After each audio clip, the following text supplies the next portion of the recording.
आर्थिक वाणिज्यिक परिदृश्य। सबसे पहले है कि प्रधानमंत्री मुद्रा योजना के तहत देय ऋण सीमा 10 लाख से बढ़ाकर 20 लाख की गई है।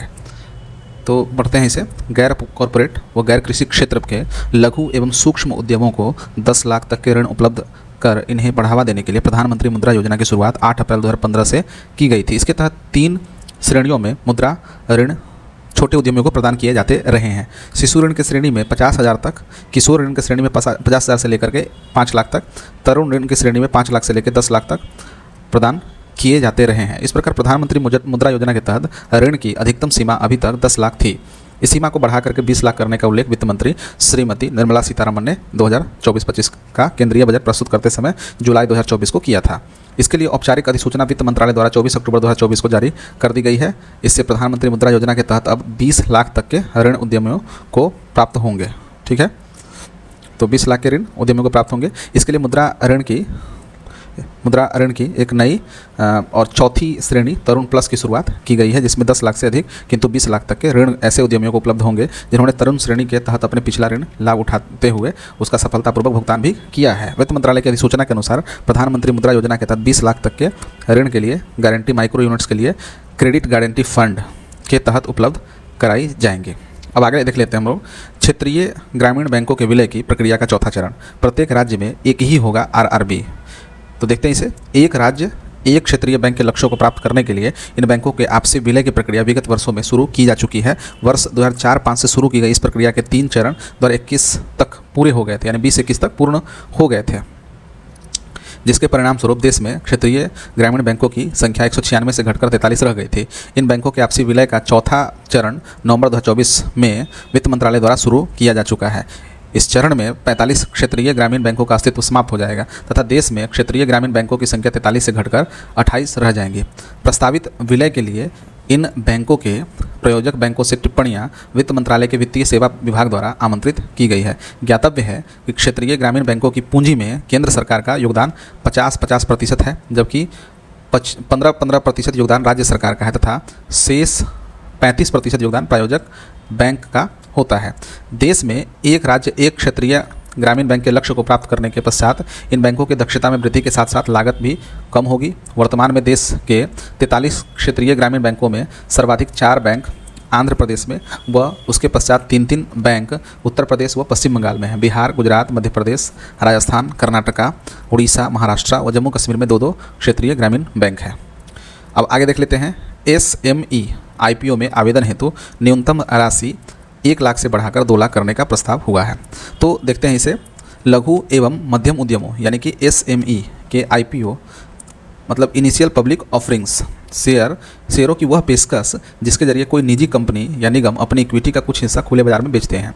इसमें छोटे खुदरा निवेशकों को जोखिम से बचाने के लिए ऐसे निगमों में आवेदन हेतु न्यूनतम सीमा 1 लाख से बढ़ाकर 2 लाख करने का सेबी का प्रस्ताव है, जिसमें संभावित वृद्धि 4 लाख तक की जा सकती है। उल्लेखनीय है कि हाल ही के वर्षों में IPO जारी करने वाले निगमों व इनके आवेदकों की संख्या में तीव्र वृद्धि हुई है। लघु एवं मध्यम उद्यमों में जोखिम अधिक होने के कारण लिस्टिंग के बाद इनके शेयर मूल्यों में प्रायः गिरावट आने की संभावना रहती है। इससे निवेशकों का पैसा फंस जाता है। छोटे निवेशकों को ऐसे जोखिम से बचाने के लिए SME उद्यमों में निवेश की न्यूनतम सीमा 1 लाख रखी गई थी। यह सीमा 14 वर्ष पूर्व निर्धारित की गई थी। मौजूदा समय में आवेदकों की तेज़ी से बढ़ती हुई संख्या को देखते हुए छोटे निवेशकों को इनमें सन्निहित जोखिमों से बचाने के लिए निवेश की यह सीमा 1 लाख से बढ़ाकर 2 लाख संभावित 4 लाख है, सेबी द्वारा नवंबर 2024 में प्रस्तावित की गई है। सेबी का मानना है कि निवेश की न्यूनतम सीमा में वृद्धि से जानकार लोग ही इसमें निवेश करेंगे। इस संबंध में अंतिम निर्णय सेबी द्वारा शीघ्र ही लिया जाएगा। आगे हम लोग देखते हैं कि व्यापार, आर्थिक, वैज्ञानिक व सांस्कृतिक सहयोग पर भारत रूस अंतर सरकारी आयोग की बैठक नई दिल्ली में संपन्न हुई। व्यापार, आर्थिक, वैज्ञानिक व सांस्कृतिक सहयोग पर भारत रूस अंतर सरकारी आयोग यानी कि India Russia inter governmental commission on trade, economy, scientific and cultural cooperation के 25वें सत्र की बैठक 12 नवंबर 2024 को नई दिल्ली में संपन्न हुई। बैठक की सह अध्यक्षता भारत की ओर से विदेश मंत्री डॉक्टर S जयशंकर ने तथा रूस की ओर से वहाँ के उप प्रधानमंत्री डेनिस मंटूरोव ने की। दोनों देशों के बीच व्यापार, वैज्ञानिक व सांस्कृतिक आदान प्रदान का बढ़ावा देने के साथ ही आर्थिक सहयोग के लिए उच्च स्तरीय मंच के रूप में कार्य करने वाले IRIGC TEC की स्थापना मई 1992 में संपन्न द्विपक्षीय समझौते के तहत हुई थी। इसकी 24वीं बैठक अप्रैल 2023 को नई दिल्ली में हुई थी। द्विपक्षीय व्यापार के विस्तार पर चर्चा आयोग की ताज़ा 12 नवंबर की बैठक में हुई। उर्वरक व तेल व्यापार के साथ साथ खाद्य, ऊर्जा व स्वास्थ्य सुरक्षा के मुद्दे वार्ता में शामिल थे। दोनों देशों के बीच द्विपक्षीय व्यापार पिछले वर्ष 2023 में 66 अरब डॉलर का था, जिसे वर्ष 2030 तक 100 अरब डॉलर करने का लक्ष्य है।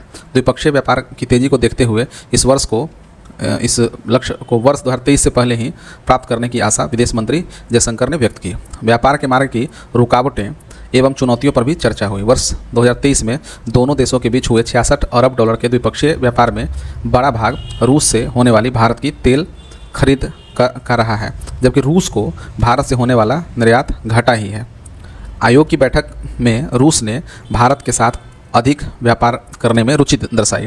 विदेश मंत्री ने बताया कि यूक्रेन युद्ध के बीच रूस आज भारत के लिए उर्वरक एवं कच्चे तेल का एक बड़ा आपूर्तिकर्ता बन गया है। साथ ही भारत कोयला और यूरेनियम भी रूस से आयात कर रहा है, जो काफ़ी महत्वपूर्ण है।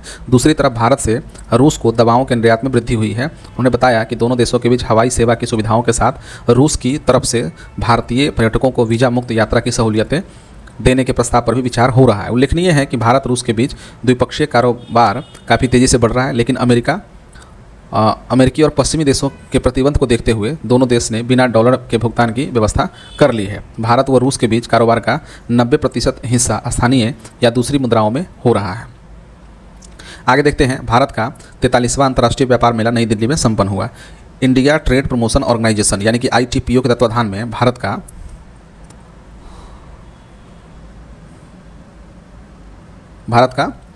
43वां अंतर्राष्ट्रीय व्यापार मेला यानी कि IITF, ठीक है, इंडिया इंटरनेशनल ट्रेड फेयर 2024 14 से 27 नवंबर 2024 को नई दिल्ली के प्रगति मैदान स्थित भारत मंडपम में संपन्न हुआ। वाणिज्य मंत्रालय के इस वार्षिक व्यापार मेले का उद्घाटन केंद्रीय वाणिज्य एवं उद्योग मंत्री पीयूष गोयल ने मुंबई से वीडियो कॉन्फ्रेंसिंग के जरिए किया। मेले में पहले 5 दिन बिजनेस टू बिजनेस यानी B2B बिक्री के लिए निर्धारित किए गए थे, जो केवल व्यापारियों के लिए थे। आम दर्शकों के लिए मेले के द्वार 19 नवंबर से खोले गए थे। भारत के अतिरिक्त चीन, दक्षिण कोरिया, स्वीडन, तुर्की, लेबनान, मिस्र, किर्गिस्तान, ट्यूनीशिया, थाईलैंड, ईरान व संयुक्त अरब अमीरात सहित 11 देशों की सक्रिय भागीदारी इस मेले में थी। देश विदेश के लगभग 3500 से अधिक प्रदर्शकों की भागीदारी इस वर्ष एशिया के सबसे बड़े व्यापार मेले में थी। भारत के विभिन्न राज्यों, केंद्र शासित क्षेत्रों व केंद्र सरकार के विभिन्न विभागों ने भी पूर्व वर्षों की भांति इस वर्ष भी अपना स्टॉल मेले में लगाए थे। इन स्टॉल पर संबंधित राज्यों एवं विभागों में हो रहे प्रौद्योगिकी विकास के साथ साथ इनकी कलाओं एवं संस्कृतियों का प्रदर्शन किया गया था। इस वर्ष मेले की थीम थी विकसित भारत @2047 थी। भारत की निर्यात क्षमता को प्रदर्शित करने के लिए vocal for local, local to global पर भी बल इस बार दिया गया है। इस वर्ष मेले में 2 राज्यों बिहार व उत्तर प्रदेश को साझेदार राज्य का तथा झारखंड को फोकस राज्य का दर्जा मिला है, ठीक है। 27 नवंबर को मेले का समापन भी विभिन्न श्रेणियों में प्रदर्शकों के पुरस्कार भी ITPO ने प्रदान किए। अब आगे देखते हैं, प्रधानमंत्री आवास योजना ग्रामीण के 8 वर्ष पूरे हुए। ग्रामीण और शहरी क्षेत्रों में गरीब लोगों के लिए पक्के मकान बनाने व उपलब्ध कराने की सरकार की योजना के तहत प्रधानमंत्री आवास योजना शहरी का शुभारंभ वर्ष 2015 में तथा ग्रामीण का शुभारंभ वर्ष 2016 में हुआ था। प्रधानमंत्री आवास योजना ग्रामीण, जिसका शुभारंभ 20 नवंबर 2016 को हुआ था, ने अपने 8 वर्ष 20 नवंबर 2024 को पूरे किए हैं। ग्रामीण विकास मंत्रालय की 19 नवंबर 2024 की एक विज्ञप्ति के अनुसार योजना के तहत 3.32 करोड़ मकानों के निर्माण का मंत्रालय का लक्ष्य था, जिसमें से 3.21 करोड़ मकानों के लिए मंजूरी 19 नवंबर तक दी जा चुकी थी तथा 2.67 करोड़ मकान पूरे हो चुके थे। इस योजना के तहत पात्र लाभार्थियों को आवास निर्माण के लिए 1.20 लाख, पहाड़ी क्षेत्रों में 1.30 लाख, ठीक है, यानी कि नॉर्मली 1.20 है और पहाड़ी क्षेत्रों में 1.30 लाख की सहायता 3 किस्तों में सरकार द्वारा उपलब्ध कराई जाती है। लाभार्थी को घर बनाने के लिए केवल यह सहायता ही नहीं मिलती, बल्कि अन्य अनेक योजनाओं के लाभ भी उसे प्राप्त होते हैं। इनमें रियायती दर पर ऋण, घर में शौचालय बनाने के लिए 12,090 से 95 दिन की मनरेगा मजदूरी, जल जीवन मिशन के तहत नल से जल तथा उज्ज्वला योजना के तहत गैस कनेक्शन आदि शामिल है। ग्रामीण विकास मंत्रालय की विज्ञप्ति के अनुसार इस योजना में महिला सशक्तिकरण पर भी विशेष ध्यान दिया गया है। योजना के तहत स्वीकृत घरों में से 74% घरों का स्वामित्व पूरी तरह से या संयुक्त रूप से महिलाओं के पास है। मंत्रालय के अनुसार अब इस योजना का लक्ष्य महिलाओं को 100% स्वामित्व प्रदान करना है। आगे देखते हैं कि प्राकृतिक खेती को बढ़ावा देने के लिए राष्ट्रीय प्राकृतिक खेती मिशन शुरू हुए हैं। सभी को सुरक्षित एवं पौष्टिक भोजन उपलब्ध कराने के लिए प्राकृतिक खेती को बढ़ावा देने के उद्देश्य से राष्ट्रीय प्राकृतिक खेती मिशन यानी कि national mission on natural farming NMNF को प्रधानमंत्री श्री नरेंद्र मोदी की अध्यक्षता में केंद्रीय मंत्रिमंडल ने मंजूरी 25 नवंबर 2024 को प्रदान की है। इसके तहत प्राकृतिक खेती को अपनाने के लिए मदद किसानों को दी जाएगी। सरकार का मानना है कि इससे सभी को लाभ होगा, लोगों को रसायन मुक्त पौष्टिक भोजन इससे प्राप्त हो सकेगा, जबकि बाहरी खरीदारी पर निर्भरता कम होने से किसानों की उत्पादन लागत कम होगी। प्राकृतिक खेती से मिट्टी की सेहत में सुधार तथा जैव विविधता को बढ़ावा मिलने की बात भी कही गई है तथा साथ ही जलवायु परिवर्तन के प्रति इसके लचीलेपन में वृद्धि होगी। जलवायु के अनुकूल खेती को बढ़ावा इससे मिलेगा, इससे किसानों व उपभोक्ता दोनों ही लाभान्वित होंगे। 15वें वित्त आयोग 2025-26 तक इस योजना का कुल परिव्यय 2481 करोड़ अनुमानित किया गया है, जिससे केंद्र व राज्य सरकारों का हिस्सा क्रमशः 1584 करोड़ रुपए व 897 करोड़ रुपए क्रमशः होगा। यानी केंद्र का जो हिस्सा है वो 1584 करोड़ रुपए और 897 करोड़ रुपए राज्य सरकारों का हिस्सा है।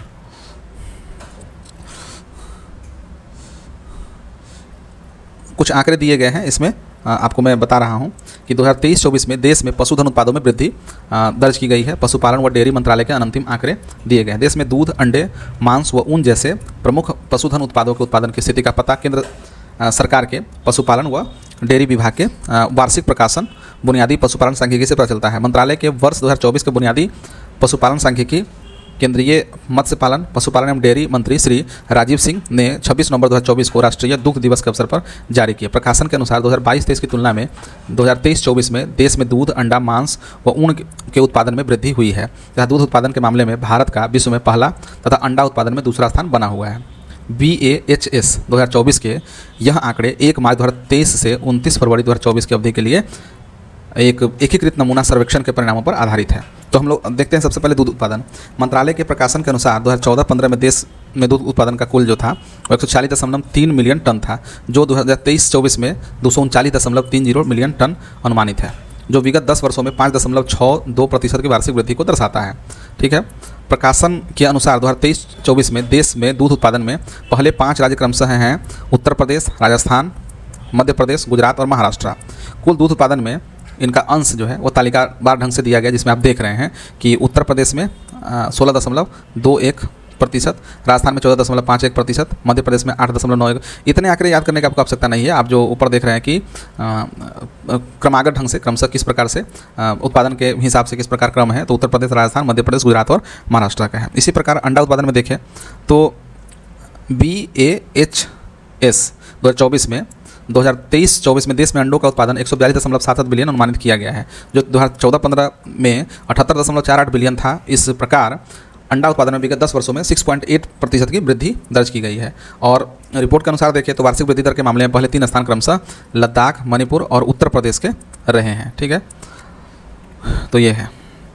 इसके बाद ये आंकड़े जो दिए गए अंडा उत्पादन में, आंध्र प्रदेश कुल अंडा उत्पादन 17.85, उसके बाद है तमिलनाडु में 15.64, तेलंगाना में 12.88 और पश्चिम बंगाल में 11.37, कर्नाटक में 14.63 ये प्रतिशत दिया गया है। ठीक है। मांस उत्पादन में देखें तो देखिए मांस उत्पादन में BAHS 2023-24 में देश के मांस का कुल उत्पादन 10.25 मिलियन टन अनुमानित किया गया है, जो 14-15 के अनुसार कहे तो 6.69 मिलियन टन के मुकाबले 4.85% वृद्धि दर्ज की गई है। ठीक है। और अनुमान आप देख रहे हैं कि उत्पादन किस प्रकार से है, तो पहले नंबर पर हम देख रहे हैं कि 12.62% है पश्चिम बंगाल में, उत्तर प्रदेश में 12.29, फिर उसका महाराष्ट्र का 11.28%, तेलंगाना का 10.85%, आंध्र प्रदेश का 10.41%। और हम लोग देखें कि रिपोर्ट के अनुसार उत्पादन में वार्षिक वृद्धि के दर के मामले में वार्षिक वृद्धि के अनुसार देखें तो असम जो है पहले स्थान पर आता है, उत्तराखंड व छत्तीसगढ़ ये 3 क्रमागत राज्य हैं, असम, उत्तराखंड व छत्तीसगढ़, जो वार्षिक वृद्धि दर के मामले में क्रमशः पहले, दूसरे और तीसरा स्थान पर है, असम, उत्तराखंड और छत्तीसगढ़। इसी प्रकार से एक जो लाइन छूटा हुआ था उसे भी हम लोग पूरा कर लेते हैं दूध उत्पादन में। तो क्या था कि प्रतिशत के हिसाब से देखें, सर्वाधिक 9.76% के हिसाब से वृद्धि के हिसाब से पश्चिम बंगाल में दर्ज की गई है, और उसके पश्चात कम झारखंड में और छत्तीसगढ़ में और असम में इस प्रकार से दूध उत्पादन में वृद्धि हो रही है। और ऊन उत्पादन में देखें तो इस प्रकार से है कि राजस्थान 47.53% ऊन जो है केवल राजस्थान से प्राप्त होते हैं, जम्मू कश्मीर से 23.06%, गुजरात से 6.18%, महाराष्ट्र से 4.75%, हिमाचल प्रदेश से 4.22%। उनका उत्पादन हम लोग देखें तो रिपोर्ट के अनुसार ऊन उत्पादन में वार्षिक वृद्धि दर के मामले में पहले 3 राज्य क्रमशः पंजाब, तमिलनाडु व गुजरात रहे हैं। ठीक है, तो इस प्रकार से हम लोगों ने जो इसका वार्षिक परिदृश्य है, आर्थिक वाणिज्यिक परिदृश्य, इसे हम लोगों ने पूरा किया और काफ़ी महत्वपूर्ण था। आप देख रहे हैं जैसे कि मुद्रा योजना के बारे में है, ग्रामीण बैंकों का विलय, उसके विषय में भी हम लोगों ने पढ़ा। जो 43वां अंतर्राष्ट्रीय व्यापार मेला लगा था उसे हम लोग देखा। प्राकृतिक खेती को बढ़ावा देने के राष्ट्रीय प्राकृतिक खेती मिशन जो आया है उसे हम लोग देखा। तो काफ़ी महत्वपूर्ण है। तो लेकिन ये आर्थिक वाणिज्यिक परिदृश्य इतना ही था। अब हम लोग मिलते हैं नवीनतम सामान्य ज्ञान में। तो ठीक है, धन्यवाद।